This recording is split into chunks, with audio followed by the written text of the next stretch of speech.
ഞാൻ നാളെ കുറച്ച് ബിസി ആയിരിക്കും. എന്താ സംഗതി? നാളെ ഒരു സുപ്രധാന ദിവസമായിരിക്കും. പ്ലാനിന്റെ വ്യക്തമായ രൂപം നിനക്ക് നാളെ അറിയാൻ പറ്റും. നിന്റെ സഹായമൊക്കെ വേണ്ടിവരും. നീ കാര്യം പറ. നാളെ പകല് ഞാനും നന്ദനും ഒരുമിച്ചൊരു യാത്രയിലായിരിക്കും. എന്തിന്? എവിടെ പോകുന്നു? ഞങ്ങൾക്ക് എവിടെയാ പൊക്കിവിടാത്ത? നീ അങ്ങും തൊടാതെ എന്തായി പറയുന്നേ? കാര്യം തെളിച്ചു പറ. എന്താ നാളത്തെ വിശേഷം? എന്തെങ്കിലും സീരിയസ് വിഷയമാണോ? അത് തൽക്കാലം നീ പറയണ്ട. ഞാനും നന്ദനും കൂടി ഒരു യാത്ര പോകുന്നു. ബാക്കിയൊക്കെ നീ ഊഹിച്ചു. ബെല്ല, വലിയ കുഴപ്പങ്ങളിലേക്കൊന്നും പോവല്ലേ? അതൊക്കെ ഞാൻ നോക്കിക്കോളാം. എന്നാ ശരി, ഗുഡ് നൈറ്റ്. അല്ലടി, എന്താ? നാളെ നന്ദന്റെ വീട്ടിൽ നിന്ന് എല്ലാരും കൂടെ രജനി ചേച്ചിയുടെ വീട്ടിലേക്ക് പോവാ. രജനി ചേച്ചി പ്രഗ്നന്റ് അല്ലേ? അതിന്റെ എന്തോ ചടങ്ങുണ്ട്. ആഹാ, അങ്ങനെ ഒരു ചടങ്ങുണ്ടെങ്കിൽ ആ ചടങ്ങിന് നന്ദനെ വിടാതെ എന്റെ കൂടെ നിർത്തുന്നതിലല്ലടാ അതിന്റെ ഒരു ത്രില്ല്.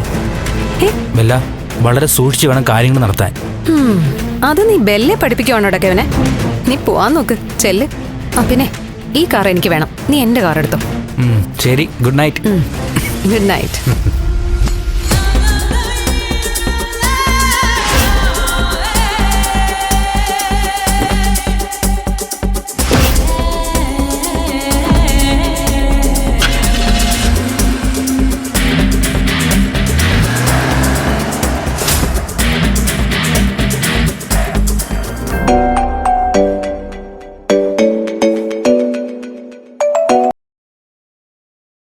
Hello Bella.